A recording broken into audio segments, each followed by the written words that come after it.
और हमर जे अगला कार्यक्रम अछि ओहो बहुत चर्चित रहत।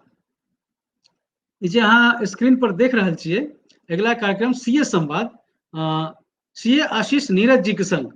तो संचालन करता हम पूरा मंच आशीष जी के सुपुर्द कऽ देबनि। आशीष जी एता और अहाँ सबके जे आजुक समस्या छै, निश्चित रूप से ई जे छै आर्थिक युग चलि रहल छै, एहिमे अर्थक बहुत महत्व छै।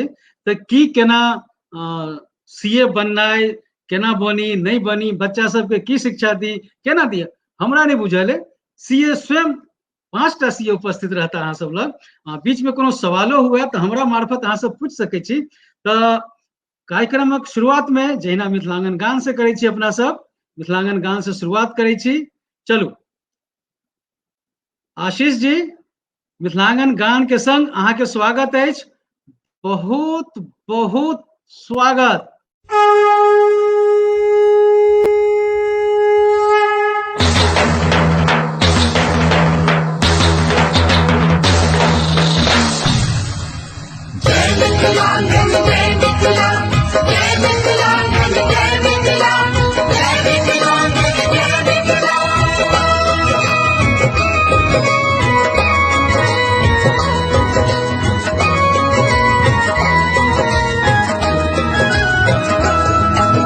जन्मभूमि जननी के सादर भाव हमर हरदम विमला रही भने हम आन देश में भाषा भूषण अपन वेश में माँ मैथिली जस अचला जय मिथिलांगन जय मिथिला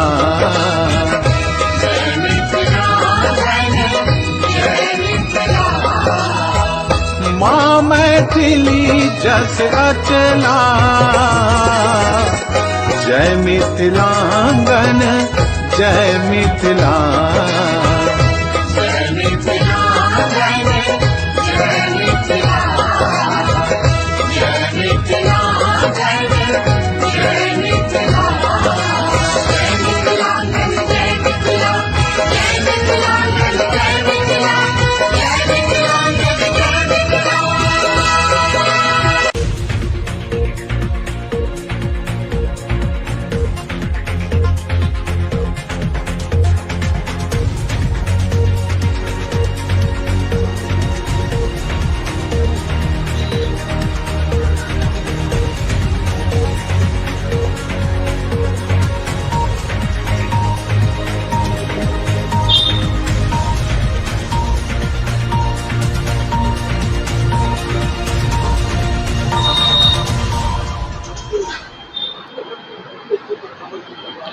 प्रणाम।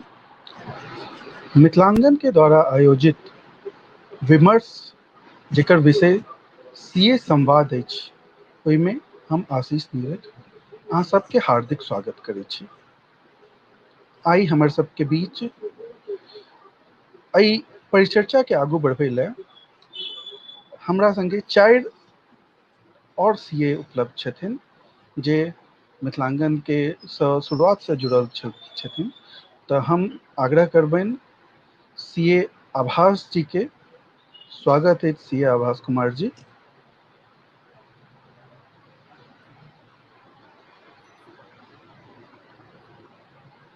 अब हम आग्रह करबनि सीए हरिशंकर कुमार जी के। स्वागत है सीए हरिशंकर जी।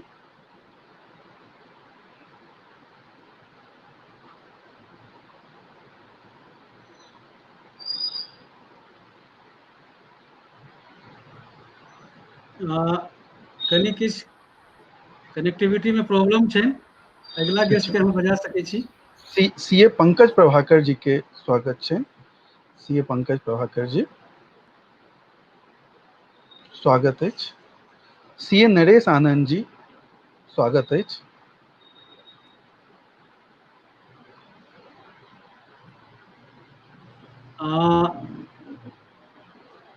जुड़े छथि, कनी दिक्कत छनि हुनका। 1 मिनट अहाँ सब परिचर्चा शुरू कर सकै छी। तो जखन हरिशंकर जी जुड़ जेता तखन देख लेबै। निश्चित निश्चित निश्चित। आई के जे कार्यक्रम छै सीए संवाद, तो सीए चार्टर्ड अकाउंटेंट जे हम सब प्रचलित छी, ओकर विषय में एकटा बहुत गर्व के बात हम एकटा छोट सन बात कही छी। हम एकटा भारतीय वित्त सलाहकार समिति से जुड़ल छी, तो ओहिमे एक बेर नरेंद्र मोदी जी आयल छलथि है, तो सीए सब के बारे में बहुत नीक एक लाइन कहलथि कि अहाँ के जे सीए प्रोफेशन अछि वो एकमात्र एहन प्रोफेशन अछि जै पर सरकारो विश्वास करैया और क्लाइंटो विश्वास करैया आँखि मूनि कऽ। अहाँ एक बेर साइन कऽ देलियै तखन हमहूँ सब मानि लै छियै कि नहि ई सीए साइन केलक है, तखन मतलब ये ऑथेंटिकेटेड हेतै। और ओनाहिए क्लाइंटो अहाँ से ऑडिट करबाबैया लए आबैया, ऑडिट भऽ जाइ छै तऽ क्लाइंटो कतौ जाइ छै तऽ बहुत प्राउडली कहै छै कि हाँ हमरा हमर बैलेंस शीट ऑडिटेड अछि या हमर ई सीए छै। तऽ ई बहुत गर्व के बात छै हमर सबके सीए प्रोफेशन ले। तऽ आइ जे हमर सबके परिचर्चा अछि ओ सीए के पढ़ाई केना कैल जाए, सीए के करियर में की प्रॉब्लम आबै छै, की अपॉर्चुनिटी छै, और हमर पूरा राष्ट्र में हमर सबके सीए के योगदान की छै। तऽ सीए चूँकि कॉमर्स फील्ड में वन ऑफ द बेस्ट कोर्स मानल जाइ छै और कॉस्टली छै, लेकिन अगर सिस्टमेटिक प्लानिंग के साथ कैल जाए तऽ ओकरा हम सब अचीव कऽ सकै छियै। तऽ हमर सबके बीच में जे आइ जते गेस्ट छथिन, हम एक बेर हुनकर शॉर्ट परिचय दऽ देब। हमर सबके बीच पंकज प्रभाकर जी छथिन जे चीफ फाइनेंशियल ऑफिसर छथिन फाइनेंस एंड अकाउंट्स के Asian institute of medical sciences में। हमर सबके बीच सीए नरेश आनंद जी छथिन जे वालकर चांडोक एंड कंपनी में डायरेक्टर एश्योरेंस छथिन। सीए आभास कुमार जी छथिन जे दत्ता पी कुमार एंड एसोसिएट्स में पार्टनर छथिन और उनका दिल्ली में ऑफिस छनि। हम सीए आशीष नीरज छी और हरिशंकर जी जब कहीं आबै छै तऽ हुनकर हम परिचय करा देब। तऽ हम सबसे पहले पंकज प्रभाकर जी से आग्रह करबनि कि जे सीए फील्ड छै और ऐसे रिलेटेड सीए फील्ड के की योगदान छै, एहि पर कनी प्रकाश डालैत। धन्यवाद आशीष जी। हम इस सीए प्रोफेशंस के बारे में राष्ट्र के निर्माण में या राष्ट्र के आर्थिक प्रगति में की सहयोग सीए प्रोफेशन के द्वारा भऽ सकै छै या होइ छै, ओकर बारे में कुछ हम प्रकाश डाले के कोशिश। हम अपन दर्शक दीर्घा के लिए किछु बताबऽ चाहे छी कि भारत में जे इंस्टीट्यूट ऑफ चार्टर्ड अकाउंटेंट छै ओकर अप्रॉक्स 2,70,000 मेंबर छै आइ के डेट में, और ओहिमे से 1,27,000 मेंबर्स इन प्रैक्टिस है। बाकी इंडस्ट्री में कोनो न कोनो रूप में सहयोग करे छथिन या गवर्नमेंट ऑफ इंडिया के डिफरेंट डिपार्टमेंट में सहयोग करे छथिन, अपन कंट्रीब्यूशन दै छथिन। जे मुख्य रोल छै जैसा कि राष्ट्र निर्माण होए, आर्थिक देश के तरक्की होए, और आर्थिक देश के तरक्की होए के की क्राइटेरिया होए के चाही, ओकर बारे में वन बाय वन हम बात करें। लेकिन वैसे पहले सीए के एक जनरल रोल की है से हम बताबो चाहे। सबसे पहल कि जे टैक्स कंप्लायंस है, टैक्स प्लानिंग है, वो कंपनी के होए या कोई देश के होए, इंडिया लेवल पर होए मतलब अपन पूरे देश के लेवल पर होए, जे सरकार के टैक्स रिवेन्यू है ओकर आय और व्यय केना होए के चाही, ओहि से संबंधित जे एक्ट है वो एक्ट के कंप्लायंस की होए के चाही गवर्नमेंट के तरफ से वा जे कंपनी चला रहल है कंपनी के तरफ से, ओहि में सीए एक बहुत अहम योगदान दे छै। ऑडिट एक एहन फील्ड है जैमें सीए के अगर सर्टिफिकेशंस है तो बहुत सारा इन्वेस्टर्स के विश्वास बढ़ायल होइ छै कि हाँ एकर रूल रेगुलेशंस फॉलो भऽ रहल छै, एकर बुक्स ऑफ अकाउंट्स बिल्कुल ही सही ढंग से मेंटेन भऽ रहल छै, एकटा समाज में ट्रस्ट आबै छै, और ओहिसँ उ ट्रस्ट और रेगुलेशंस के कारण लोग के आर्थिक प्रगति सेहो होइ छै। कुछ और एरिया जहाँ पे सीए सब सहयोग करे छे, ओहिमे छे जनरल बिजनेस सपोर्ट। जे कोई आदमी अगर अपन बिजनेस चला रहा है, ओकरा देश के लॉज के बारे में पता नहीं छै, से ओ लॉ के की फॉलो अप होय के चाही, ओकर की टैक्स प्लानिंग ओकरा करके दै के चाही, सो दैट कि वो आदमी के वृद्धि होय, आर्थिक वृद्धि होय, ओहि बारे में सीए के कंट्रीब्यूशन छै। और साथ में कॉमर्शियल सेक्टर के ग्रोथ भेला पर देश के टैक्स रेवेन्यू बढ़े छै, इनकम टैक्स हो या जीएसटी हो, इन सब के एडमिनिस्ट्रेशन केना होय के चाही तकर सहयोग सीए करे छै। साथ में कुछ खास बात जे हम एतना रखब कि सीए अपन ऑडिटिंग में सोशल ऑडिटिंग या कैपिटल फॉर्मेशंस या इकोनॉमिक प्लानिंग से हो करे छै। जेना इकोनॉमिक प्लानिंग में capital budgeting, foreign currency management में फॉरवर्ड कॉन्ट्रैक्ट या बाकी के कॉन्ट्रैक्ट के बारे में जे एक सेटअप छै ओकर सहयोग दै छै। जैसा कि राष्ट्र के रेवेन्यू बढ़े छै, बहुत सारे इन्वेस्टर्स के रेवेन्यू बढ़े छै, देश में टैक्स एडमिशन। हम अपन बात अतै करते छी। बहुत बहुत बढ़िया पंकज जी, अहाँ बहुत कम शब्द में और बहुत नीक जगह बतेलिए कि सीए केना काज करे छै और एहि फील्ड में की योगदान छै समाज में, एकर की महत्व छै। तो हरिशंकर जी जुड़ चुकल छथिन कि संजय जी? जी हरिशंकर जी प्रणाम। हमर सबके बीच हरिशंकर जी छथि। सर जे छथिन heading finance, additional general manager छथिन एकटा फैसिलिटी कंपनी में। तो अहाँके हार्दिक स्वागत अछि सर। सर हम अहाँ से ई बुझे चाहब जे मान लिअ कि एकटा कोनो बच्चा पहिल बेर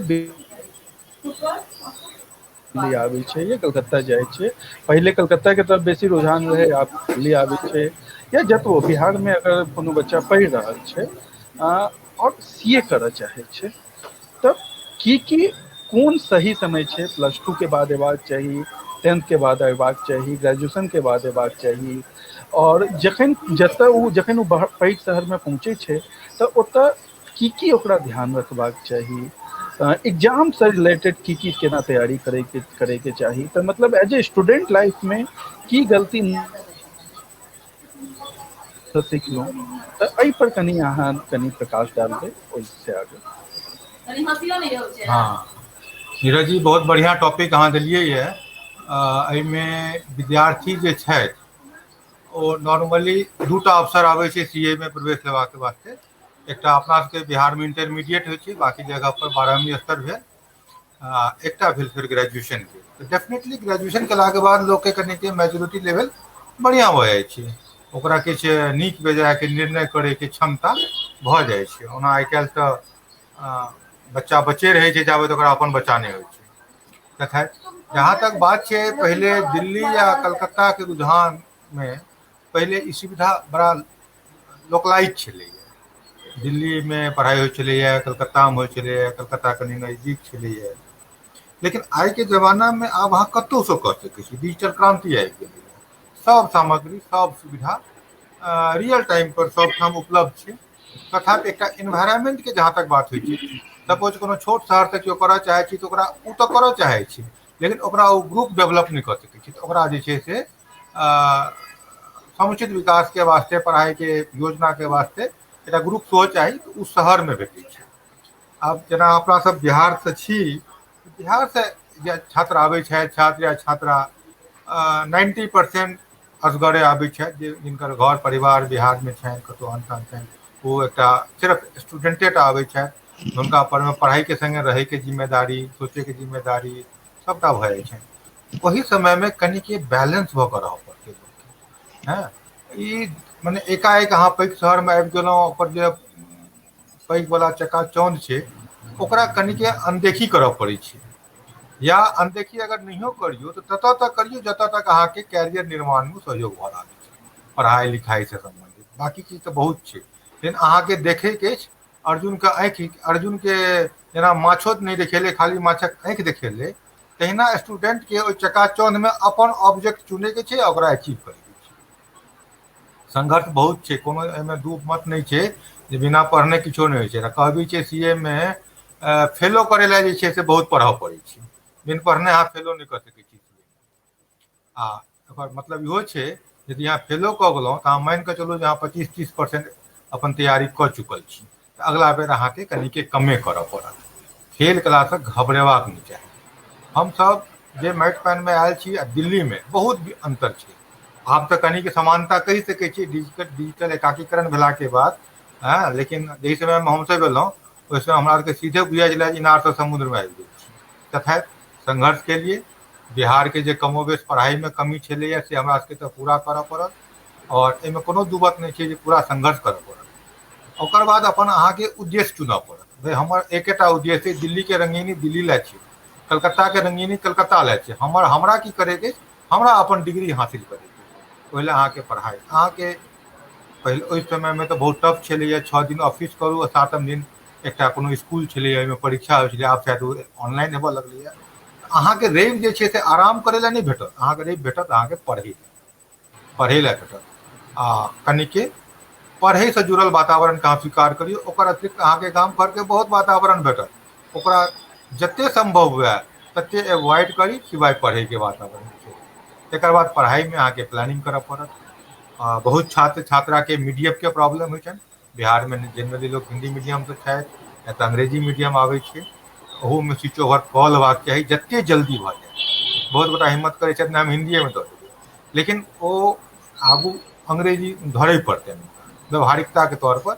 ओना हमरा कनिके कहैत खराब लागैए, एहि प्रोफेशनमे अंग्रेजीके महत्व हम दऽ रहल छियै मिथिलांगनके प्लेटफॉर्म पर, लेकिन ओहि प्रोफेशनके लाचारी छै जे अखन ओ मिथिला मैन नहीं भऽ सकलैए। तथापि हमसब ओकरा मैथिलीमे अथी करबै। आ पढ़ाइके प्लानिंग, अहाँके कोन सब्जेक्ट कमजोर अछि, कोन सब्जेक्ट बढ़िआँ अछि। तऽ हमरा एकटा लोक कहै छै जे खराब छै ताहिमे बेसी मेहनत करैए। हालांकि पढ़ऽ तऽ सबटा पढ़बे करतै, लेकिन जे बढ़िआँ छै ओहिमे अगर अहाँ कनिक आओर मेहनत कऽ लेबै, ओहिमे अहाँके तते बेसी नंबर आबि जायत जे ओकर सरप्लस नंबर अहाँके बाकी सब्जेक्टमे सेहो काज देत। तऽ पढ़ऽ तऽ पढ़बे टा करै छै निश्चित रूपसँ, आ ओकर कोनो सब्स्टिट्यूट नहीं छै। आ अहाँके परिश्रम संग दोस्ती करऽ पड़त। बिना परिश्रमके किछो नहीं छै। हैं, सही टीचरके सिलेक्शन केनाइ, केकरो ऊपर विश्वास नहीं करियौ। केओ किछो कहलक तऽ ओकरा संगे अहाँ विरोधाभास नहीं करियौ। ओकरा अहाँ आदर कऽ लिअ, अनुकरण करू या नहीं करू, कोनो गाइडेंसके अनुकरण करू या नहीं करू। ओकरा ई नहीं बुझाइ हमरा तऽ ई काटि रहल छै। किया तऽ कोनो चीज बुझबै के बहुत तरहक तरीका होइ छै। ई बात अलग छै जे अहाँके एकाधटा तरीका समझमे आबि रहल अछि, तऽ जे नहियो आबै तकरो आदर करियौ, अनुकरण वएह करू जे अहाँके आबैए। और पढ़ाइमे तैयारी जे भेटै छै तऽ 2 महीनाके छुट्टी भेटै छै तैयारीके लेल 2 से 3 महीनाके, ओकर तऽ बहुत उपयोग करऽ पड़ै छै। हमसब ओकर भुक्तभोगी छी। असगरे रहै छलहुँ हैं, भोजनो भात बनबऽ पड़ै छलै, आरो पढ़ैयो पड़ै छलै, तऽ मेहनत तऽ करय पड़ै छै। आ हम तऽ कहबनि जे कि आइ काल्हि जते विद्या छै, ई विद्या जे छै ई दुनियाके तेसर सबसँ प्राचीनतममे सँ छै। तऽ एकरा बरकरार राखू। और ई विद्या बहुत हल्लुक विद्या छै। यदि अहाँ एहिमे सही तरीकासँ अहाँ एहिमे लागि गेल छी तऽ आन कोनो प्रोफेशनल कोर्स तऽ कनिकबो कम नहीं छै। हम एतबा कहि सकै छी जे कनि ने कनिके बढ़िए छै, जे अहाँके कतहु एहन स्थिति पर नहीं छोड़त जे अहाँके हैत जे हम एते दिन की मेहनत करू। अहाँ सफल छी तऽ सफल छियै, अगर असफल छी तैयो अहाँ पूर्णतः असफल नहीं छी। एकर सबसँ पैघ बेनिफिट इएह छै। आन कोनो विधा अहाँ कऽ लिअ, यदि अहाँ ओकरा पूरा नहीं कऽ सकलहुँ तऽ अहाँ ओकर कोनो अंश उपयोग नहीं कऽ सकै छी। लेकिन एहि विद्यामे यदि अहाँ पूरा नहियो कऽ सकलहुँ कोनो कारणवश, कोनो त्रुटिवश, अहाँ अपनाके बहुत असहाय नहीं बुझि सकै छियै। एहि भाग दौड़के जिन्दगीमे अहाँ जीवन यापन बढ़िआँ जकाँ कऽ सकै छी, समाजमे व्यक्तित्व बना कऽ रहि सकै छी, आ मेहनतके बल पर अहाँ ओकर बादो आगू बढ़ब, एहिमे कोनो दू मत नहीं छै। आ जे केओ एकर पढ़ाइसँ सम्बन्धित कोनो क्वेश्चन होइन, प्रश्न होइन, ओ पूछि सकै छथि। केना होइ छै, नहीं होइ छै। जे कोनो गार्जियन अपन बच्चाके लेल निर्णयके अवस्थामे हेताह जे बच्चाके हम कोन कैरियर दियनि, कोन लाइन दियनि, ओहो अपन विचार या अपन जिज्ञासा व्यक्त कर सकै छथि संजय जी के माध्यम से, मंचक माध्यम से। और हम तो यह कहब जे मिथिलांगन के प्रयास जे मिथिलांगन के छात्र के लेल जे छै से एकटा बहुत पैघ सहयोग निकल के एतै सामने। और आबे वाला समय में हम ये आश्वस्त करऽ चाहै छी जे बहुत लोग एहि विद्या के अध्ययन करता और एहिमे सफल हेता। और बहुत गार्जियन जे सुनि रहल छथि ऑनलाइन ओहो एहि क्षेत्र से प्रेरित हेता, किया तऽ अपना सभक दिस एहि चीजक चर्चा या एहि चीज के ख्याति आब कनि मनि भेलैए, आइ से 20-25 साल पहले नहीं के बराबर छलैए। हम स्वयं जखन एहि विषय के चुनलहुँ तऽ अपना घर से करीब करीब एक तरह से केकरो इच्छा नहीं छलै जे हम कॉमर्स लाइन में जाए। आ हम अपना के बुझे छियै जे हम स्वयं हमरेटा इच्छा छलै जे हम कॉमर्स में पढ़ी। आ ओहि लेल हमरा घर में बहुत विरोधो भेल छलैए, लेकिन आब हम अपना के बुझे छियै जे विरोध नहीं छलैए, ओ विरोध में हमरा एकटा सपोर्टे छलै, ओ विरोध से हमरा आत्मबल भेटै छलैए। आ ओ आत्मबल जे छै से आइ हमरा एहि प्लेटफॉर्म पर आनि कऽ ठाढ़ कऽ देलक है। आ हम हरदम एहि प्लेटफॉर्म के आभारी छी जे एकटा हमरा सनक एकटा साधारण व्यक्तित्व के आदमी के मंच पर राखि कऽ एहि समुदाय के संबोधित करे के मौका दिलहुँ। आ एहि से हम अपन संवाद के अखन विराम दऽ रहल छी। एक बेर पुनः मिथिलांचल बहुत बढ़िया, बहुत बहुत धन्यवाद, बहुत बहुत साधुवाद। बहुत बढ़िया हरिशंकर जी, अहाँ बहुत नीक तरीके से एहि चीज के पूरा डिटेल पैनल से 3 साल अटैच छलहुँ हैं। तऽ एहिमे 2-3 चीज हम और अहाँ के बात में एड ऑन करऽ चाहब। एकटा जे बहुत रेलेवेंट सबसे बेसी क्वेश्चन जे हमरा भेटल है कि कोन कोन सब्जेक्ट के कोचिंग करी और की सब कोचिंग से रिलेटेड। तो देखियो हमर जे पर्सनल व्यू है कि किछु बच्चा के माइंड में ई बस जाए छै सीए करे में कि नहीं हमरा कोचिंग के बिना हम सीए नहीं क्लियर कऽ सकै छी। एहि बात के एकदम छै कि बिना कोचिंग के अहाँ सीए नहीं कऽ सकै छी। हम अपन एग्जाम्पल दै छी, सीए इंटर में हम 2टा सब्जेक्ट के कोचिंग केने रहूँ, फाइनल में 3टा सब्जेक्ट के। इंटर में 6 सब्जेक्ट होइ छलैए हमर समय में, ओहिमे से हम 2टा सब्जेक्ट के केने रहूँ। फाइनल में 8 सब्जेक्ट होइ छलैए, ओहिमे से 3टा सब्जेक्ट के कोचिंग लेने रहूँ। कोनो एहन जरूरी नहीं छै कि अहाँ हर सब्जेक्ट के कोचिंग ली, मतलब कि अहाँ के कॉन्फिडेंस कम अछि उ लऽ ली। और जे पर अहाँ के नीक कमांड अछि ओकरा अगर अहाँ कोनो 2 ऑथर के बुक से अगर मतलब उस अकाउंट्स अछि या टैक्सेशन अछि, कोनो 2 ऑथर के बुक से अगर अहाँ क्वेश्चंस के सॉल्व कऽ लै छियै तऽ अहाँ के ऑलमोस्ट 80-90% चीज कवर भऽ जाइए। और फिर अहाँ कोनो नया टाइप के क्वेश्चन सेहो आयत तऽ अहाँ ओकरा सॉल्व कऽ सकै छी। और दोसर बात जे एकटा चीज और हम कहऽ चाहब कि जे जखन अहाँ पढ़ाई करै छी तऽ जे थ्योरी सब्जेक्ट अछि, थ्योरी सब्जेक्ट में हम अहाँ सबसे विशेष आग्रह करब कि जे इंस्टीट्यूट के स्टडी मटेरियल छै से स्टडी मटेरियल के बेसी प्रयोग करी। कारण प्रैक्टिकल सब्जेक्ट ले अहाँ यूज कऽ सकै छी private authors, but theory subject में एहि ले हम कहलहुँ कि जखन एग्जाम होइ छै तऽ एग्जाम में जे एग्जामिनर होइ छै, मान लिअ हम कॉपी चेकर छी तऽ हमरा लग एकटा सजेस्टेड आंसर शीट आबैए, जे सजेस्टेड आंसर शीट में ई लिखल रहे छै कि 5 मार्क के सवाल अछि, अगर बच्चा ई लिखलकै है तऽ 1 पॉइंट दिया, या ई 5 पॉइंट लिखलकै है तऽ आधा पॉइंट दियौ, एहि 5 पॉइंट के केना डिस्क्राइब केलकै है ओहि पर अहाँ दियौ। तऽ ई जे सजेस्टेड आंसर बनै छै ई कोनो प्राइवेट ऑथर के बुक से नहीं बनै छै, ई सीए इंस्टीट्यूट के मटेरियल के और कोनो प्राइवेट ऑथर चूंकि कॉपीराइट एक्ट होइ छै एहि ले सीए इंस्टीट्यूट के मटेरियल के छै तऽ उ ओहिमे मिक्सचर कऽ दै छै। अहाँ समझै ले उ भले पढ़ि लिअ, बट जे अहाँके आंसरिंग करबाक अछि से एहि से करब तऽ ओहिसँ अहाँके जे स्कोरिंग रहत ई हमर सलाह अछि। एग्जाम के बाद हम एक आग्रह करबनि पंकज जी के, पंकज प्रभाकर जी जे आबैत। पंकज जी,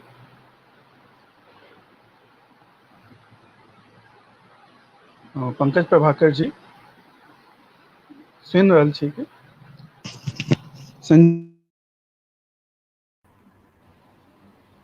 हाँ आशीष। अच्छा सॉरी, पंकज जी के तो अच्छा सॉरी नरेश आनंद जी, पंकज जी टॉपिक में करिए हम कंफ्यूज। नरेश आनंद जी एक बेर आबि जी। हाँ सही जी जी नरेश जी, तो अहाँके हार्दिक स्वागत अछि पुनः। सर हम अहाँ से जिज्ञासा ई रहे कि जखन कोई सीए कऽ रहल छै तब जखन सीए करे के समय में ओकरा वो एक्सप्लोर करे लागे छै कि हमरा जॉब में जेबाक अछि या प्रैक्टिस में जेबाक अछि, कियाकि बेसिकली दूटा चीज छै, इधर अहाँ जॉब में जा सकै छी या अपन प्रैक्टिस स्टार्ट कर सकै छी।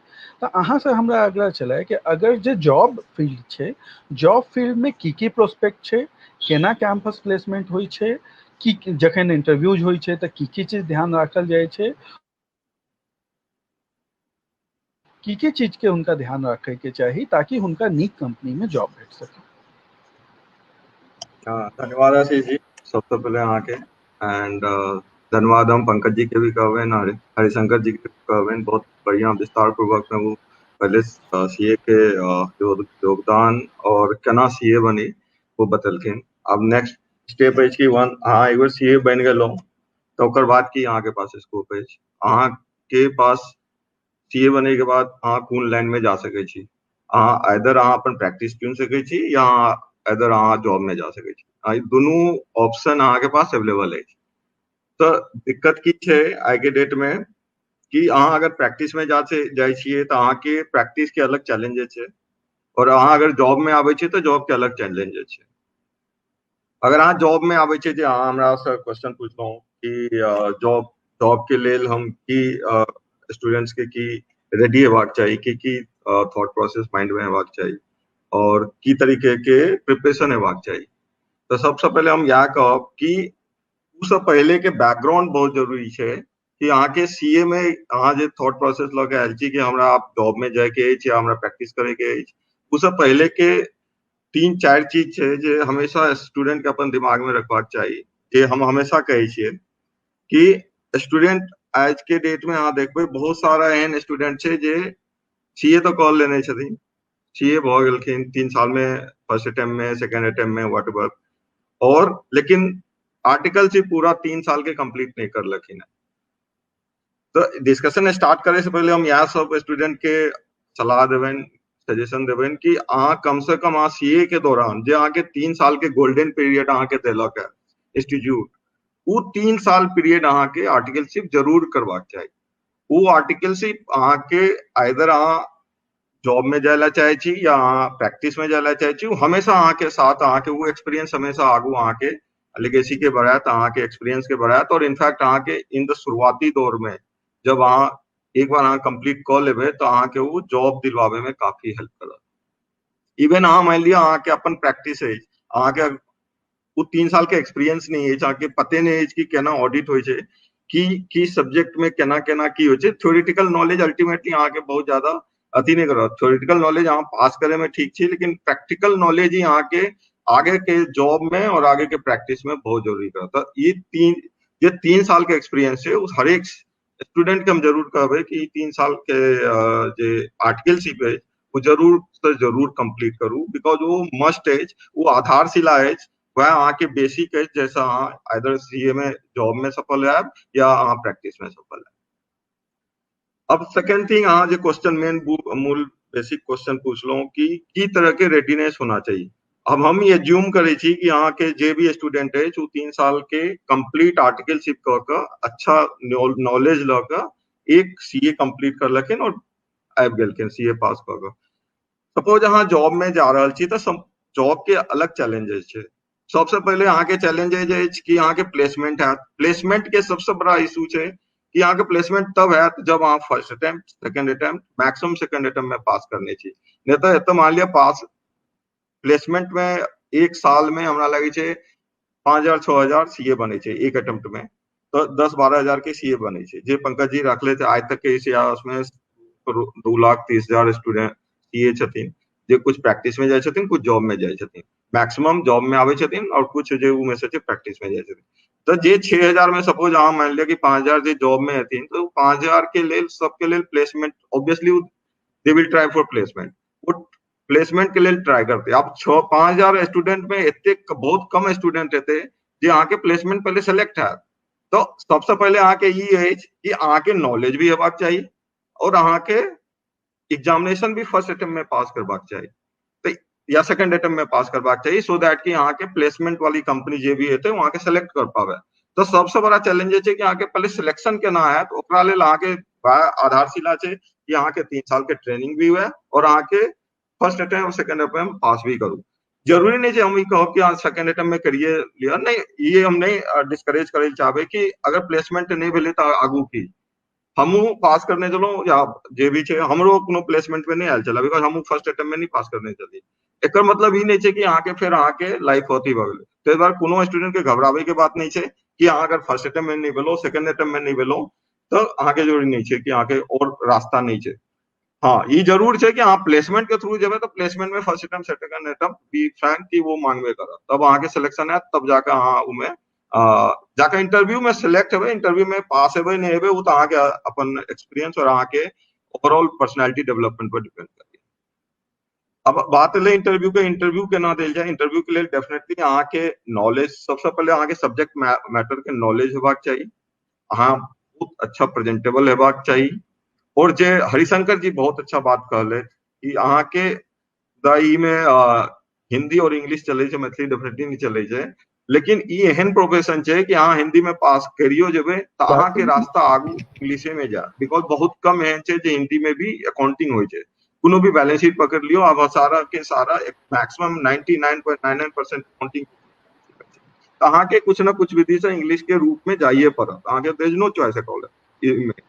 तो एक तो आगे सब्जेक्ट मैटर हेबाक चाहिए कि पर्सनालिटी डेवलपमेंट भी आगे एक मैटर्स आगे मैटर रखे छे और जब इंटरव्यू दै छे तो बहुत सारा चीज छै जे आगे इंटरव्यू छै आगे रेडी करे या इंटरव्यू के पैनल में केना जेबे केना इंटरव्यू आके बहुत से क्या 3 राउंड्स इंटरव्यू है पहले आके पैनल डिस्कशन है पैनल में 10 बंदा है तो सेलेक्ट कर उसमें से 3 बंदा सेलेक्ट होते टेक्निकल राउंड इंटरव्यू होते तक बाद फाइनल राउंड इंटरव्यू तो इंटरव्यू के लिए आगे बी फोकस कि आगे इंटरव्यू में की सब्जेक्ट कौन पोजीशन ले जाय छिए और कौन रोल के लेल जाय छिए उ रोल के लेल अहाँ के सबसे पहले ऊपर तैयारी रखा पड़त उस हिसाब से अहाँ के अपन सब्जेक्ट मैटर पर ग्रिपिंग हेबाक चाहिए और साथ साथ अहाँ के ओवरऑल अहाँ के पर्सनालिटी और अहाँ के कम्युनिकेशन स्किल मैटर करता।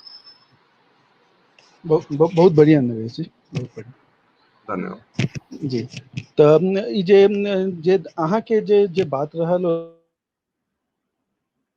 टू द पॉइंट अहाँ कहलिए और ओहि में बस जे क्रक्स अछि हमहूँ जे निकाल लेलिए अहाँ के बात से क्रक्स कि अगर अहाँ कैंपस प्लेसमेंट चाहे छी कि नीक कंपनी से प्लेसमेंट भ जाए तो कोशिश करबाक अछि अहाँ के कि फर्स्ट और सेकंड अटेम्प्ट लेटेस्ट अहाँ उ क्लियर कऽ लिअ अगर अहाँ के फर्स्ट और सेकंड अटेम्प्ट में उ क्लियर भ गेल तखन तऽ मतलब कैंपस प्लेसमेंट भ जाएत अदरवाइज रास्ता बंद नहीं भेल है अहाँ के जॉब बहुतो छे मार्केट में बहुत जॉब छे और भेट सकैए हाँ बस प्लेसमेंट के पॉइंट ऑफ व्यू से अहाँ के ई कोशिश करब।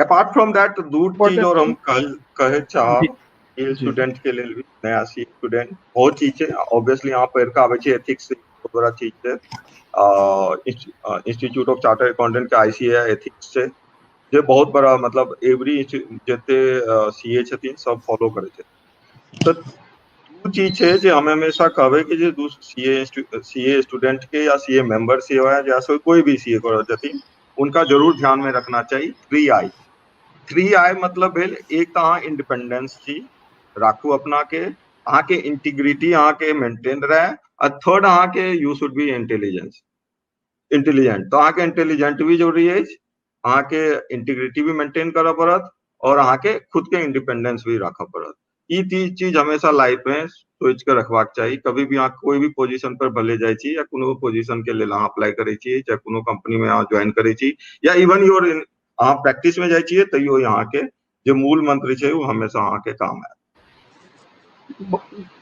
बहुत बढ़िया नरेश जी हाँ बहुत निक जगह जे जॉब से रिलेटेड की रिक्वायरमेंट छे ओहि पर अहाँ प्रकाश डाललिए और जे एक बहुत इम्पोर्टेंट चीज छले कि जे अहाँ के शुरुआते में कहलिए कि आर्टिकलशिप अहाँ कतेक सीरियसली करै छी हाँ ई बहुत मैटर करैत अछि, कियाकि इवन अहाँके ई बुझऽ पड़त कि जखन जे इंटरव्यू पैनल में बैसल रहै छै, मतलब किछु बच्चा के लागै छै कि हम 1 साल या 1.5 साल आर्टिकलशिप कऽ लै छी, लास्ट 1.5 साल दिखा देबै।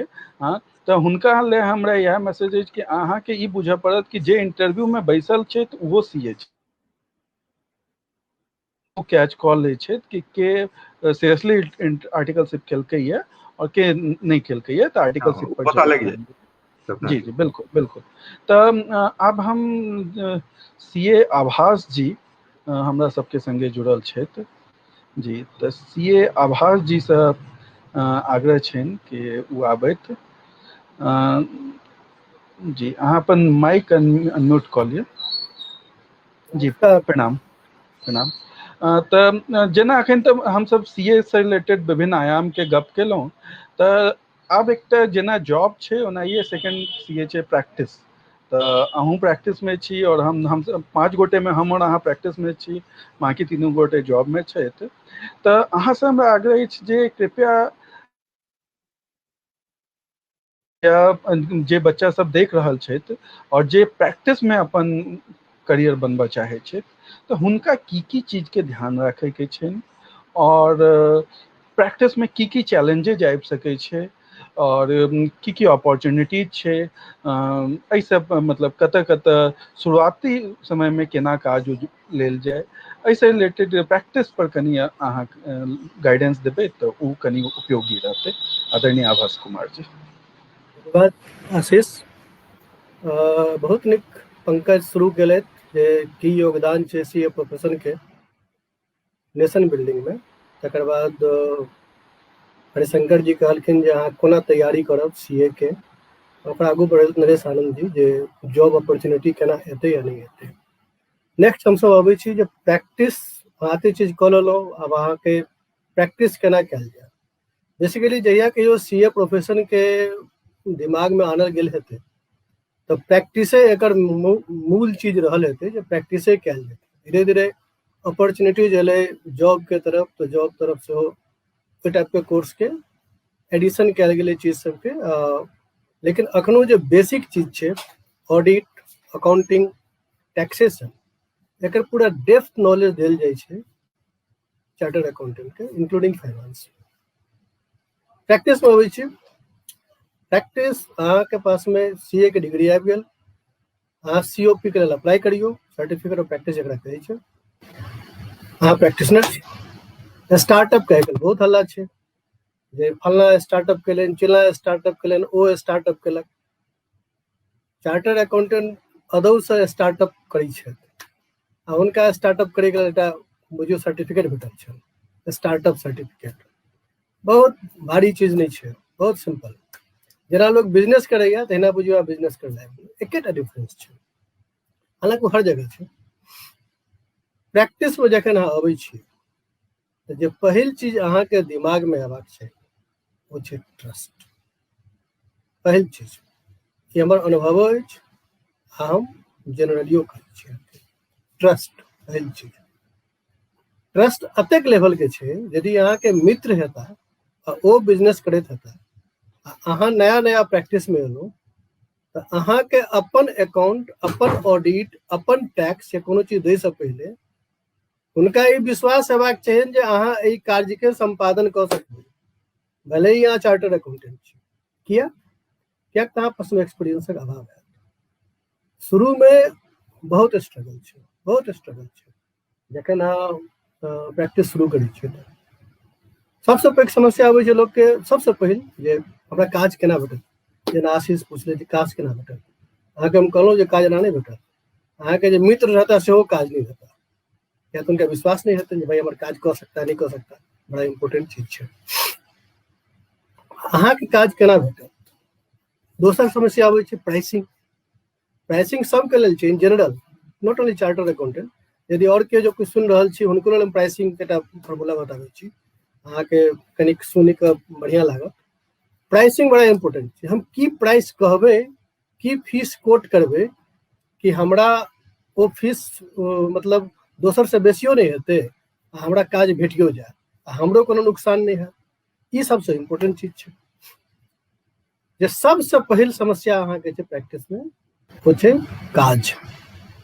अहाँ प्रैक्टिस में आबि गेलहुँ, सीओपी भेटल, अहाँ के प्रैक्टिस में आबि गेलहुँ, अहाँ पास में काज नहीं है। अहाँ चाहबै जे कोई आदमी हमरा लग में आवे आ फ्रीओ में काज करा के चलि जाए, कियाकि जाबे तो अहाँ काज नहीं करबै, जाबे जते अहाँ 3 साल के एक्सपीरियंस पाछू लऽ के आयल छी आर्टिकलशिप में या और कतौ जगह अहाँ काज केने छियै, ओहि सब एक्सपीरियंस के कोनो मतलब नहीं छै, जाबे तो अहाँ के सामने में काज नहीं आयल। सबसे इम्पोर्टेंट छै काज। जे कोई एकर विद्यार्थी है या जे कोई कोर्स के करने हैं, उनका सबके कॉस्टिंग के किसी न किसी आइडिया है ना, सब बाकी सब चीज के कोई चीज के अगर याद करथिन तो उनका याद आबि जेतन जे प्राइसिंग केना कयल जेतै। हम अहाँके दूटा मूल मंत्र बताबै छी।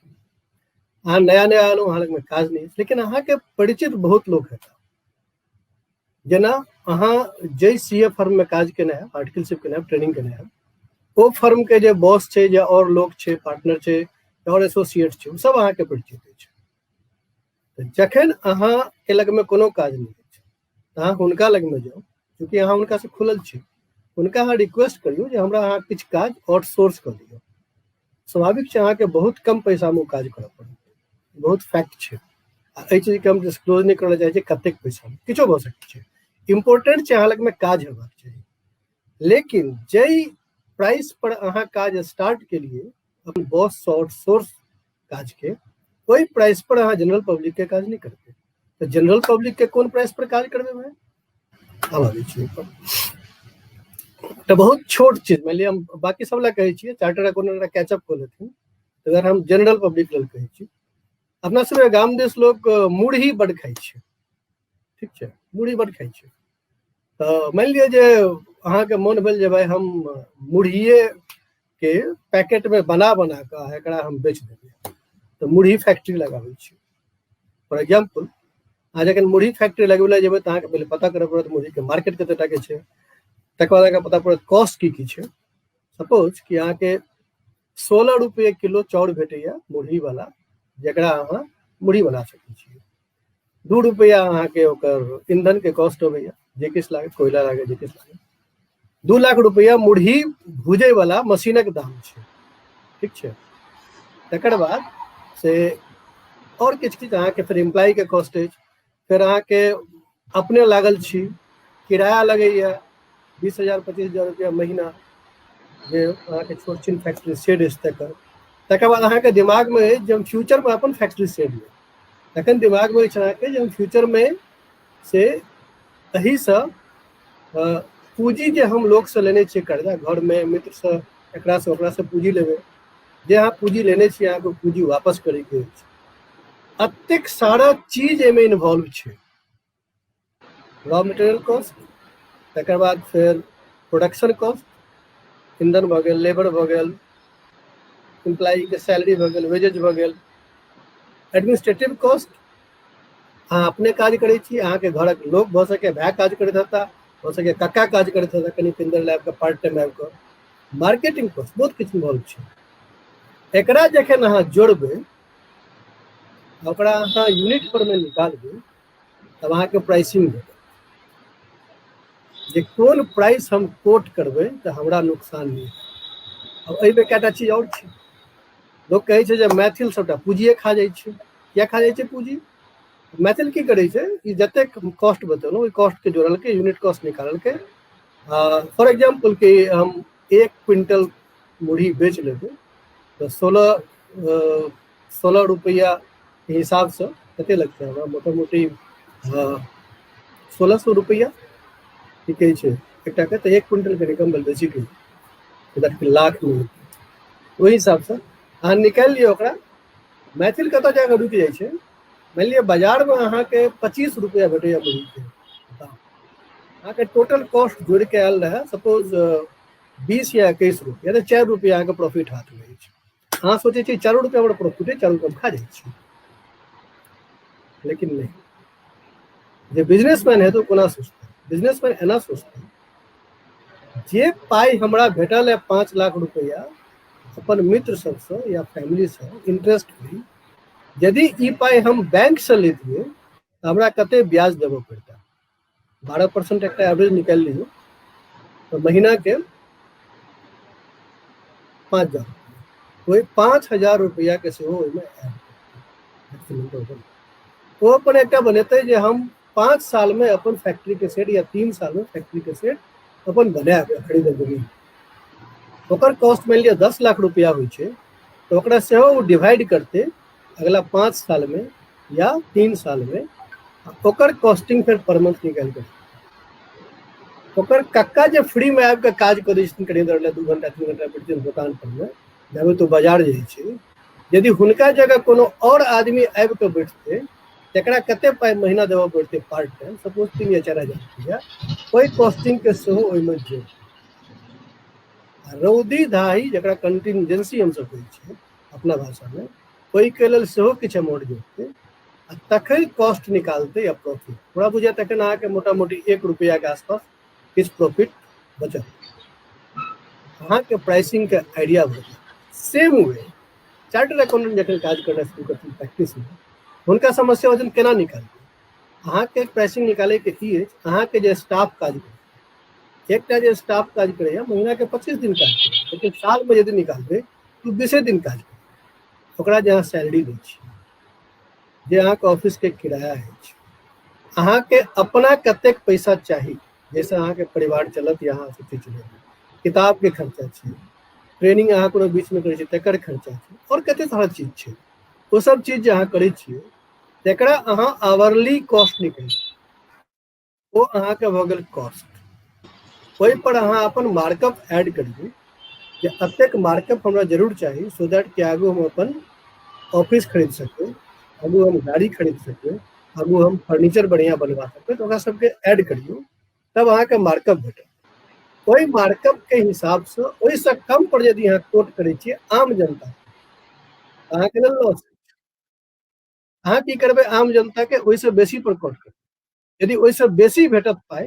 वेल एंड गुड शुरू में कनी प्रॉब्लम छै अहाँ लेकिन डिसाइड कर लिअ कि हम अहिना प्रैक्टिस करब या हमर लाइन ऑफ प्रैक्टिस अछि अहाँके जतेक क्लाइंट रहत सब वही ढंग से अहाँ संगे जुड़ल रहत नया में यदि अहाँ कम पैसा वाला क्लाइंट पकड़ लेबै तो कम पैसा वाला क्लाइंट हमेशा बुझत जे भाई ये तो अहिना करै छै काज अहाँके हमेशा परेशानी करत दोसर चीज और अहाँके मत जखन अहाँ कखनो काज करै छी अहाँ अपना क्लाइंट के कहियौ जे हमरा अहाँ एडवांस दियौ किछु इवन 25% एडवांस 20% एडवांस एहि दुआरे जे क्लाइंट अहाँ से काज करबै ला चाहैया एकरा माने ओकरा अहाँ ऊपर ट्रस्ट छै विश्वास छै जकरा विश्वास छै वो अहाँके एडवांसो जरूर दे एडवांस दिलासँ अहाँके फायदा की है तो अहाँके जो वर्किंग कैपिटल के स्ट्रेस रहैया वो कनी कम हो जाए तकर बाद प्रैक्टिस में की एरिया में प्रैक्टिस करत है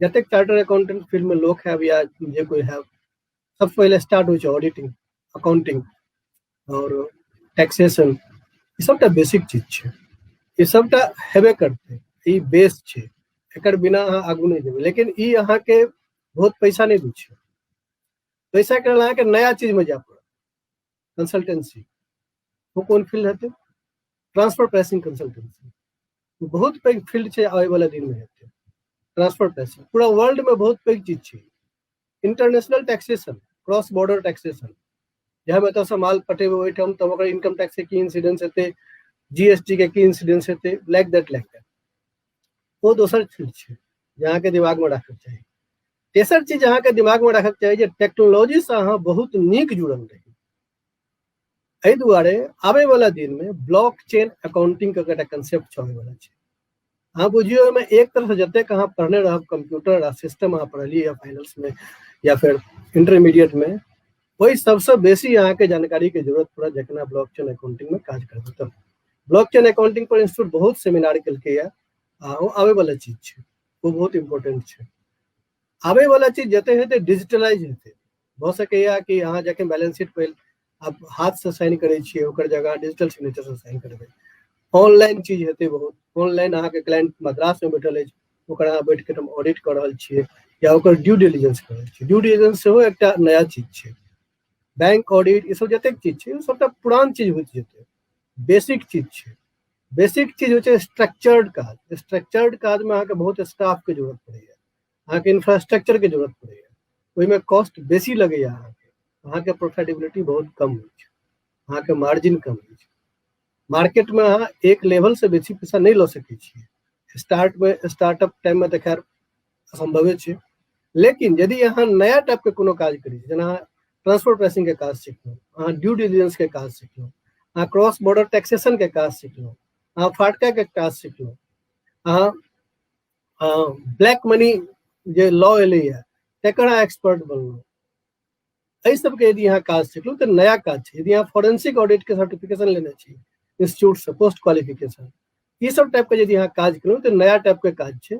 हम एहिमे अहाँके फीसो बेसी भेटत, अहाँके काज करे में मजो आयत, बिल्कुल नया चीज छै, सीखे ला बहुत नया चीज भेटै छै। ठीके कहलनि नरेश जी जे यदि एखन आप सीए प्रोफेशन में अबै छियै तऽ अहाँके इंटीग्रिटी इंडिपेंडेंस सब किछु आबि जाइए। हरिशंकर जी बड़ा नीक चीज कहलथि जे अहाँके मेहनत तऽ करिए पड़त।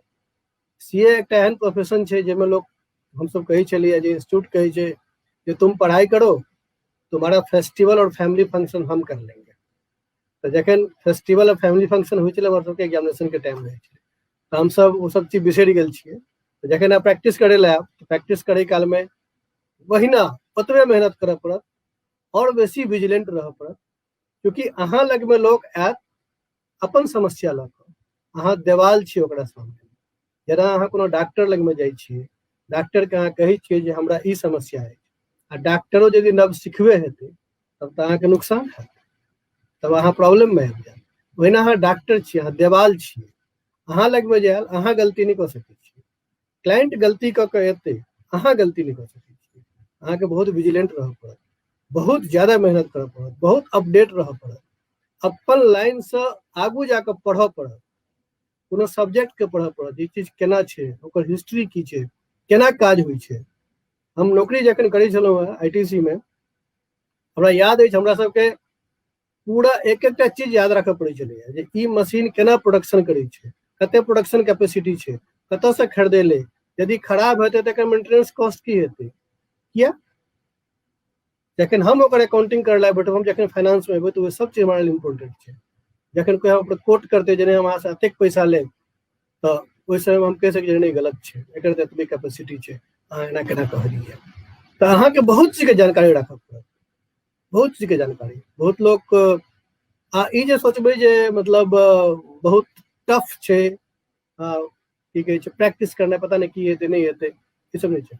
यदि अहाँके कम्युनिकेशन बढ़िया अबै, अहाँ अपन सब्जेक्ट पे बढ़िया छियै, अहाँ अपन सब्जेक्ट के प्रति ऑनेस्ट छियै, अपन काज के प्रति, हमर बात मानू, जे स्ट्रगलिंग फेज छै अपना जगह रहे, लेकिन अहाँ एस्टेब्लिश हो जाए, अहाँ लग में काज एबे करत। जे अहाँके सामने में बैठल अछि क्लाइंट, अहाँ जखन बजै छियै, अहाँके बात से कतेक ज्यादा कॉन्फिडेंस ओकरा अबै छै, ओहि पर डिपेंड करै छै जे अहाँके क्लाइंट अहाँ लग में आयत कि नहीं आयत। वो कॉन्फिडेंस अहाँके तखने आयत यदि अहाँके अपन काज के नॉलेज अछि, अहाँ अपन काज के प्रति ऑनेस्ट छी। हम हमेशा सबके कहै छी, अपन जूनियर सबके, be honest to your self. हम दुनिया के किछु कहि देबै, एना छै ओना छै, हमरा पता है हम की गलती कर रहल छी, नेक्स्ट टाइम ओहि गलती के हम सुधारबै। वो सुधारनाइ चार्टर्ड अकाउंटेंट सिखा दै छै, परीक्षा से लऽ कऽ ट्रेनिंग टाइम पे सिखा दै छै केना गलती के लिए। बॉस कपार पर बना के फेंक दै छलै पेपर, आइ काल्हि तऽ नहीं फेंक सकै छी हमसब, ओहि जमाना में फेंकै छलै, कपार पर पेपर फेंक दै, क्या लेकर के आए हो, वो सिखा दै छै, अहाँ सीख सकै छी। अहाँके लर्निंग कर बहुत बढ़िया है, अहाँ चार्टर्ड अकाउंटेंट छी, अहाँके लर्निंग कर बहुत बढ़िया है, मेहनत करे के हिम्मत है, अहाँ मेहनत कर सकै छी। प्रैक्टिस में बहुत चीज छै जे कयल जा सकै छै। नया नया आइ काल्हि के जे बच्चा अबै छै वो टेक्नोलॉजी से बहुत ज्यादा वेल टू डू रहै छै, ओकरा कोनो दिक्कत नहीं होइ छै। प्रैक्टिस करऽ में इएह कही के जे प्रैक्टिस में अबै छी हुनकर स्वागत अछि। अहाँ स्टार्टअप कर रहल छी एक तरह से, अहाँ कॉन्फिडेंट रहू, काज भेट जाइ छै धीरे धीरे कऽ कऽ, लेकिन अहाँके ऑनेस्ट रहऽ पड़त अपना प्रति, काम के प्रति, अपन प्रोफेशन के प्रति, आ तकर बाद अहाँ काज कऽ सकै छी। जे बाकी लोग के हम कहने रहियन जे अहाँ यदि कोनो बिजनेस करे ला चाहे छी तऽ कॉस्टिंग केना निकालबै, अहाँ ध्यान राखबै मुरही के फैक्ट्री, मुरही के फैक्ट्री बहुत पैघ चीज छै, ओहिसँ अहाँके कॉस्टिंग के आइडिया भेटत, बुझियौ एकटा बेस मॉडल भेलै। अहाँ किछो करे ला चाहे छी, अहाँ मिथिला पेंटिंग बेचे ला चाहे छी, दूटा चीज के जरूरत छै, नंबर 1 अहाँके अपन प्राइसिंग पता हेबाक चाही, नंबर 2 अहाँ इनोवेशन की कऽ सकै छी, नया की दऽ सकै छी, वैल्यू एडिशन की कऽ सकै छी। सबटा मिथिला पेंटिंग एके रंग के लगे। हमरा एकटा कोनो मित्र कहले जे मैथिल नहीं छै, सबटा मिथिला पेंटिंग एके रंग। हम कहले ना, सब अलग अलग छै। तो ओहिमे की अहाँ अलग कऽ रहल छियै, की वैल्यू एडिशन छै, जैसे अहाँ प्रीमियम चार्ज करबै। सपोज अहाँ के कॉस्ट छला 24 रुपया, लेकिन अहाँ जे अपन जोड़लिए, अपन अहाँ मुरही जे बेच रहल छियै, ओकर पैकेजिंग बढ़िया केलिए, ओहिमे किछु कहि रहल छी जे ऑर्गेनिक छलै या फल्ला छलै, तो भऽ सकैए 2 टका मार्जिन और अहाँ बेसी कमा सकै छी। वएह अहाँके ट्रैक। बहुत बहुत बहुत धन्यवाद दै छी जतेक मिथिलांगन के श्रोता छी और मिथिलांगन मंच के। हमर सबके मंच अछि, हमरा बहुत नीक लगैया जखन हम प्रोग्राम सब देखै छी, हम सब आपस में चर्चा करै छी। जी, आई बहुत बहुत बहुत नीक तरीका से प्रैक्टिस से रिलेटेड जतेक एस्पेक्ट छै ओकरा अहाँ डिस्क्राइब केलिए सी आभास जी। और एहिमे एकटा चीज हम कहऽ चाहब जे मिथिलांगन के बात चलि रहल छै, 5 सीए जे आई हम सब एहि मंच पर अवेलेबल छी, 5 मिथिलांगन के आजीवन सदस्य छी। तऽ ई विद इन होम छै, मतलब कोनो गेस्ट स्पीकर नहीं, हमसे सब पारिवारिक चर्चा भऽ रहल छै। संजय जी, अहाँ से आग्रह अछि कि एक बेर सबके एक बेर स्क्रीन पर लऽ आउ, तऽ कनी आब चूंकि समय खत्म भऽ रहल छै, तऽ 5-10 मिनट हम सब एकटा कनी जनरल डिस्कशन 1-2 चीज पर करऽ चाहब। तऽ सबके अहाँ स्क्रीन पर लऽ आबू संजय जी।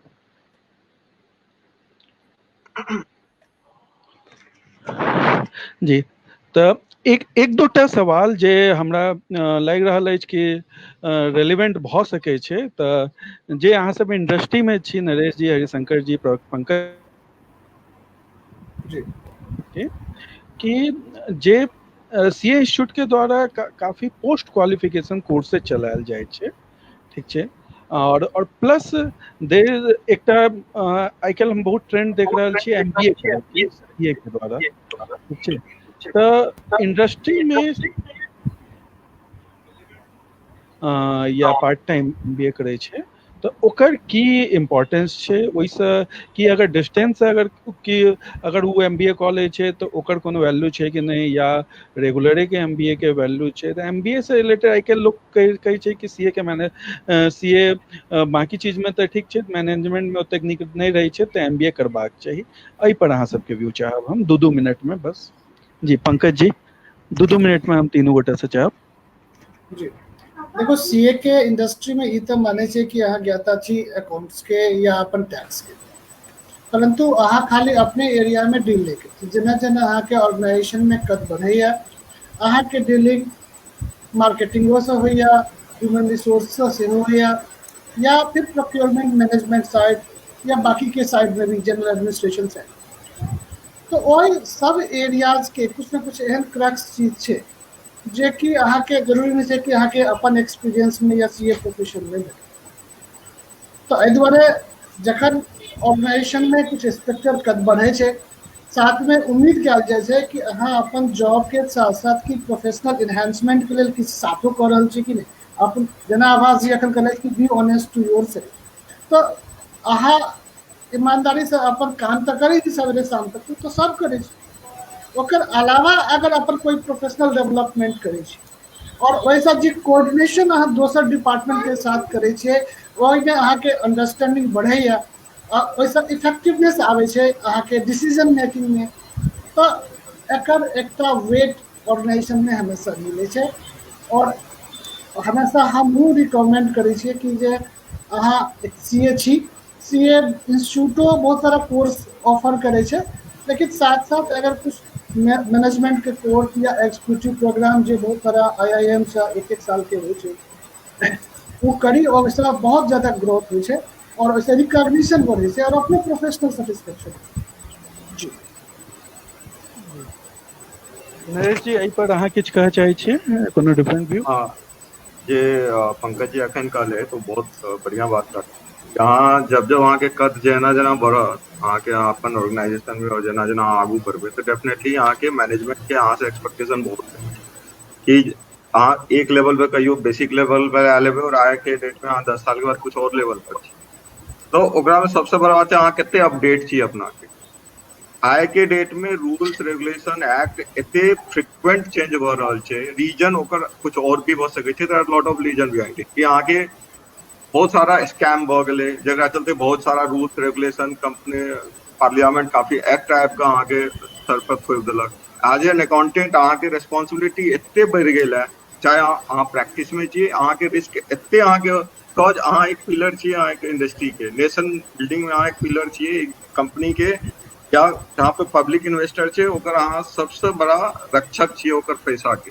तो सबसे बड़ी बात छै कि अहाँ से एक्सपेक्टेशन बहुत छै, अहाँ जो अहाँ अपन अहाँ के ओहदा ऊपर बढ़ल जायत, अहाँ के रिस्पांसिबिलिटी बढ़ल जायत, ओकरा सेव करे ला अहाँ के you have to be updated always. अहाँ ऑर्गेनाइजेशन छै अहाँ के बड़े अच्छे तरीके से लिंक अप राखऽ पड़त, ओकरा लेल बड़ा कोर्स छै जे इंस्टीट्यूट कराबै छै, आईएम कराबै छै, काफी ये कर। बट एक चीज हम जरूर कहब जे हमर थोड़ा हमर डिफरेंट व्यू है, अलग है कि अहाँ जे मैटर में अहाँ सब्जेक्ट मैटर लग अहाँ जानल जाइ छी और जे कंपनी में छियै, हम ई जरूर कहब कि वह मैटर से रिलेटेड अहाँ के कोर्स करबाक चाही। ई नहीं कोई कह दिया कि मैनेजमेंट में जाके यहाँ कह लियो, MBA ई कह लियो, वो अहाँ के कोनो वैल्यू एडिशन नहीं करत। यस, अहाँ के जे पोजीशन में बढ़ेला, जे रेगुलेशन जे अपडेशन से रिलेटेड अहाँ के और जे अहाँ के जरूरत की चीज छै वह कोर्स करू, कोनो डिफरेंट कोर्स करे के जरूरत नहीं है। बिकॉज अहाँ जे खुद कर लिए सीए अपने आप में एक बहुत बड़ा कोर्स है, और ओकरा बस वैल्यू एडिशन के लिए और रूल्स रेगुलेशन अपडेट होए के लिए जे अहाँ कोर्स कह सके छी वो जरूर करवा। बहुत बढ़िया। हरिशंकर जी जी। अहाँ से एकटा आग्रह छलै कि जे कोनो कतेक इंटरवल पर जॉब में आदमी के ऑर्गेनाइजेशन चेंज करबाक। अच्छा, पहले हाँ ठीक छै, बड़ा सही छै। जखन अहाँ सीए के अगर नौकरी करऽ जा रहल छियै, जॉब में जा रहल छियै, तऽ जरूरी हेतै जे कोनो जवाबदेही वाला पद पर अहाँ जा रहल छियै। जेना पंकज जी आ नरेश जी कहलखिन जे एक्स्ट्रा डिग्री ओकर बहुत बेसी महत्व छै। जखन अहाँ कंपनी में कोनो कंटिन्यू कऽ रहल छियै तऽ डिग्री अहाँके कखनो व्यर्थ नहीं जायत, अहाँके ओ एकटा गहना छै, जखन जरूरत हुए अहाँ ओकरा लटका लिअ। जखन कंपनियों में ओहि चीज के एक्सपोजर हेतै तऽ सबसे पहले अहीं के नाम आयत, हाँ ये लड़के जो है ये इस चीज की जानकार है, इनको मौका दिया जाए। बहुत तरह के जना आवाजी कहलत, फॉरेन ट्रांजेक्शन छै, इंटरनेशनल ट्रांजेक्शन छै, ट्रांसफर प्राइसिंग छै, IFRS छै। तो पढ़ाई कखनो व्यर्थ नहीं जाइ छै, क्या तो मेहनत से अर्जल चीज होइ छै, अब मेहनत कखनो व्यर्थ नहीं जाइ छै। एहि कंपनी में नहीं तो ओहि कंपनी में। जहाँ तक बात छै कंपनी में कते दिन रहबाक चाही, हमर जे व्यक्तिगत विचार अछि, कंपनी में अहाँ पहले तो अहाँ इंटरव्यू पास कऽ जाइ छियै। हमरा हिसाब से 1 या 2 साल वो भेलै टेस्टिंग फेज, अहाँ जे एश्योर कऽ के एलियै मैनेजमेंट के, या मैनेजमेंट जे अहाँ के एश्योर केलक है, ओकरा अहाँ म्यूचुअली 2 साल तक इवेलुएट करबै, या 1 से 1.5 से 2 साल कि वो सही छै या नहीं छै। तकर बाद अहाँ देखबै हमर एक्सपेक्टेशन एहिठाम पूरा भऽ रहल अछि, जे हमर ग्रोथ टारगेट अछि से हमर पूरा भऽ रहल अछि या नहीं, या कंपनी के छै से पूरा भऽ रहल अछि। तऽ दोसर तेसर से 4म साल अहाँ वो इवेलुएट करबै। ओकर बाद यदि अहाँके सेटिस्फैक्ट्री ग्रोथ अछि और कंपनी में या एम्प्लॉयर लग में कोनो कई तरह विसंगति नहीं छै, जतऽ अहाँके लंबा रहै में कोनो रिस्क नहीं अछि, तऽ अहाँ ओहिठाम रुकि सकै छी। जतऽ वो मिसमैच भऽ जाइ छै कैंडिडेट के एक्सपेक्टेशन में और एम्प्लॉयर के एक्सपेक्टेशन में, ओहिठाम 3 से 3.5 साल के बीच में अहाँके जरूर स्विच कऽ देबाक चाही। किया तऽ ओकर बाद अहाँ स्विच नहीं कऽ सकै छी। हाँ, 3.5 साल के बाद अहाँ तक ओहिमे जुड़ि जेबै, अहाँ के बीच में अहाँके रहऽ पड़त, फेर अहाँके 4.5 साल के बाद हैत अरे अब क्या करेंगे। वहाँ के एकटा बायोडाटा जे छै, आ बायोडाटा एहनो नहीं हेबाक चाही जे अहाँके प्लेटफॉर्म जकाँ भऽ जाए, जे गाड़ी जकाँ 6 महीना एतऽ 3 महीना। तऽ अहाँके ई निर्णय भऽ सके अहाँके चेंजो करे ला बात करे, भऽ सके अहाँके नहियो चेंज करे ला बात करे, लेकिन एकर टेस्ट जे छै से 3.5 से 4 साल में हेबाक चाही। यदि अहाँके ग्रोथ अछि तऽ कोनो जरूरी नहीं छै अहाँके एज गुड एज अहाँ गवर्नमेंट जॉब जेना लोग 30 साल एकटा डिपार्टमेंट में काज करै छी, अहाँ कऽ सकै छी कंपनी में लॉन्ग टर्म रिलेशनशिप निभा सकै छी, प्रोवाइडेड कि अहाँके ओकरा संगे दुनू के म्यूचुअल एस्पेक्ट पूरा भऽ रहल छै या नहीं भऽ रहल छै। तेसर दोसर बात, यदि अहाँके और किछु टारगेट अछि जे ओहि कंपनी में नहीं छै, या वो टारगेट ओहि कंपनी में कम भऽ रहल छै, अहाँ खुजल छी, अहाँ ओतौ अहाँ अपन सेटिस्फैक्शन के वास्ते जॉब सीए भेला के बाद जॉब खाली निर्वाह करे ला पाइए टालें जरूरी है कि स्टेज के बाद जॉब सेटिस्फैक्शन हेबाक चाहिए। यदि अहाँ के कोनो एहन कॉम्बिनेशन छै, अहाँ के बॉस बदल गेल, अहाँ के सबऑर्डिनेट बदल गेल, टीम साइज रिसफल भ गेल, तो एहिमे अहाँ के निकले में कोनो दिक्कत नहीं छै। और नया नया कम से कम 4 साल पर में अहाँ के 2-4 इंडस्ट्री के एक्सपीरियंस लेबाक के बाद यदि अहाँ किछु औरो करऽ चाही, यू विल बिकम MBBS। हाँ, हर फील्ड के अहाँ के जानकारी भ जायत, अहाँ तकर बाद कतौ जे छै से पाछू नहीं रह सकै छी। इएह हम कहब। आ पढ़ाई के प्रति तो हरदम रहबाक चाहिए, जागरूक रहबाक चाहिए। अहाँ जे पढ़ि के एलियै से तो 20 साल पुरान बात छै, बहुत नियम बदलि गेल हेतै, बहुत अपडेट भऽ गेल हेतै। आइ काल्हि जे चलन में छै ओकर टच में रहू, ओकरा पढ़ैत रहू, ओकरा नहीं छोड़ियो। अहाँ पुरनका तो अहाँ के भऽ गेल नियो के ईंटा भऽ गेल, नवका ईंटा जे छै से वर्तमान के रहबाक चाहिए। बहुत बढ़िया, यह हमर विचार। बहुत बढ़िया हरिशंकर जी के जस्ट हम ऐड करे चाहब। हरिशंकर जी जे कहले बहुत बढ़िया बात कहले। एंड बट उमे एक और दो चीज हम ऐड करे चाहब इन एडिशन टू दैट कि अहाँ अगर सीए छिए, अहाँ के सबसे पहले जे जॉब चेंज करे के छै वो माइंड से नहीं जाओ। जॉब चेंज करे से पहले अहाँ के you have to think yourself कि अहाँ के किस कोन तरह के कंपनी के साथ जुड़ल छिए, अहाँ के लॉन्ग टर्म प्लान की है, और अहाँ के सबसे बड़ा छै ग्रोइंग। अगर अहाँ के हम ई कहबे अगर जॉब करने चाहिए, बहुत से वो ग्रोइंग कंपनी आगू जाकर बहुत ज्यादा बहुत बड़ा आया तो रहूं ओकरा साथ ग्रोइंग फेज में धीरे धीरे ग्रो करबे। एक हम अपन लाइव एग्जांपल जरूर दे। हम 2000 मतलब जहिया हम पास करने चलो तो जे हम कंपनी में हम अखन छी, ई हमर फर्स्ट जॉब है और यह अखन तक हमर चल रहा है। 16 साल भ गेल ई जॉब में, क्योंकि कंपनी बहुत छोट से स्टार्ट चले। आज के डेट में वो मल्टीफोल्ड रूप में वो अति भ गेल, कहाँ 50-60 एम्प्लॉय से आज के डेट में 5000 एम्प्लॉय भ गेल छै। तो अहाँ कोन तरह के कंपनी के साथ जुड़ल छिए, केहन तरह के प्रमोटर के माइंडसेट के साथ जुड़ल छिए, ओकर अगर थिंकिंग ग्रोइंग छै तो डेफिनेटली अहाँ कंपनी के साथ ग्रो कर सकै छी। लेकिन बहुत एहन सारा कंपनी छै जे एक्सप्लॉइट करे छै, जे अहाँ के सोचा पड़त, देखा पड़त कि अहाँ जे कंपनी के साथ जुड़ल छिए कि अहाँ से कोनो एक्सप्लॉइटेशन वाला काम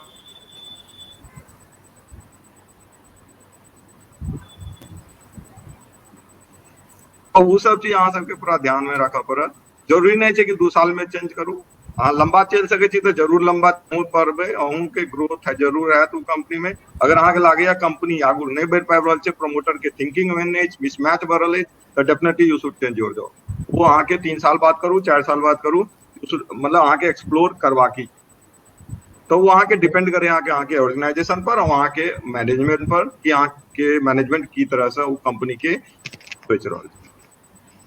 बहुत बढ़िया नरेश जी और हरिशंकर जी हूँ बहुत नीक से चीज के समय ऑलमोस्ट हम पर चर्चा के तो हम लास्ट में हम बस एक दो चीज एक हमरा एक क्वेश्चन आयल छले जीएसटी से रिलेटेड कि सीए सबके जीएसटी के कैच करे में कतेक टाइम लागले। तो देखियो वही में हम छोट सन बस यह कह चाहब कि चूंकि हम सब पहले वैट एक्सरसाइज जे सब इनडायरेक्ट टैक्स के प्रैक्टिस कर रहल छले थे वैट और एक्साइज में सर्विस टैक्स में, हुनका सबके बहुत बेसी चैलेंज नहीं एलन। ठीक है, जे एहिमे नहीं छले थे हुनका कनी चैलेंज एलन। हाँ, जिनका स्पेशलाइजेशन करे के छलन उ सब कनी स्पेशलाइजेशन केले। तो हम अपन एग्जांपल दै छी, 1 जुलाई 2017 के जखन जीएसटी एले ओहि से पहले हम ओकर 42टा सेमिनार अटेंड केने रही, क्योंकि हमरा जीएसटी में स्पेशलाइजेशन करे के छले। तो जीएसटी मतलब लेकिन अधिकतर सीए के जे नॉर्मल सीए जीएसटी के काज करे छथिन तो हुनका कोनो मतलब बहुत बेसी ई चैलेंज नहीं भेटलन लागलन कियाकि उ सब इनडायरेक्ट टैक्स से ऑलरेडी काज कर रहल छले। लास्ट क्वेश्चन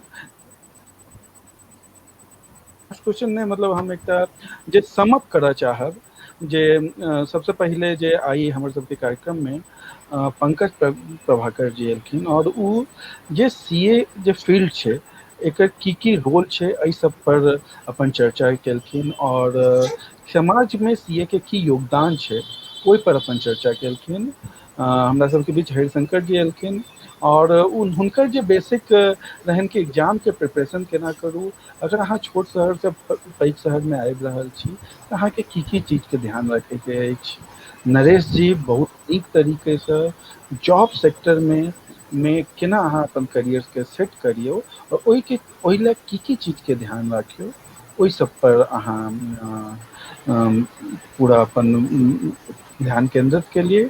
आभार जी बेसिकली प्रैक्टिस से रिलेटेड अपन इनपुट दिलथि और बहुत नीक तरीके से कोनो प्रोडक्ट के या अपन सर्विस के प्राइसिंग केना कयल जाय ओकरा मुढ़ी वाला एग्जाम्पल के थ्रू बहुत नीक से एलैबोरेट केलथि। तो एक तरीके से हमारे सबके परिचर्चा के खत्म के ऑलमोस्ट भऽ चुकल अछि। अब संजय जी से आग्रह अछि कि संजय जी अगर अहाँ लग कोनो स्पेसिफिक क्वेश्चन आयल अछि तो वो पुट कऽ दियौ, नहीं तो फिर हम सब कार्यक्रम समाप्त कर दें।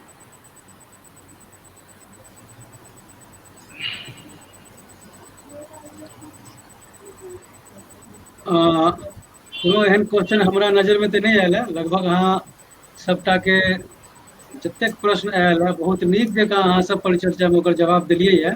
और आगू ई कार्यक्रम ई नहीं छै जे अब आइए टा छै, ई जे सीए संवाद एकटा सब्जेक्ट बनि गेल है अपना सब में, और गाहे बगाहे कहियो न कहियो कोनो कोनो मुद्दा पर ई संवाद सीए संग बैस कऽ अपना सब करैत रहब, से अहाँ सबसे आग्रह अतबी हम कहऽ चाहब। तो एहि के साथ आगू अहाँ हम जतेक आइ के पैनलिस्ट छथि पंकज प्रभाकर जी, नरेश आनंद जी, हरिशंकर जी, सिया भाई जी, उनका सबके धन्यवाद। और जतेक श्रोता देख रहल छथि उनका सबके अहाँ सब हमरा सबके एतेक पेशेंटली सुनलहुँ ओकरा लेल हार्दिक आभार मिथिलांगन के तरफ से।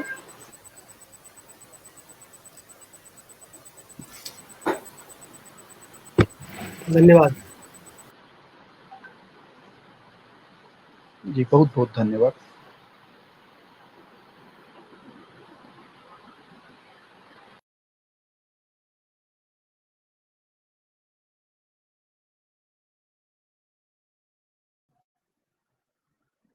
अब कलका कार्यक्रम के घोषणा कऽ दै छी अहाँ सब लग। काल्हि विविधा में आबि रहल छथि ईरा मल्लिक जी। ईरा मल्लिक जी अहाँ के बहुत बहुत स्वागत अछि। काल्हि सोम दिन, काल्हि तारीख है 10 अगस्त, राति में 8 बजे प्राइम टाइम में ईरा मल्लिक जी एती, उनकर बहुत बहुत स्वागत। आजुक जते पैनलिस्ट छलै सबके बहुत बहुत धन्यवाद। काल्हि फेर भेंट करै छी अहाँ सबसे। शुरू में जे मानवर्धन जी एला लोक विज्ञान लऽ कऽ, तकरा बाद सरिता जी, विनीता जी, सुंदरम जी, राजेश जी, दीपाली, सबके बहुत बहुत धन्यवाद। काल्हि फेर भेंट करै छी 8 बजे राति में। जय मिथिलांगन, जय मिथिला, बहुत बहुत धन्यवाद अहाँ सबके।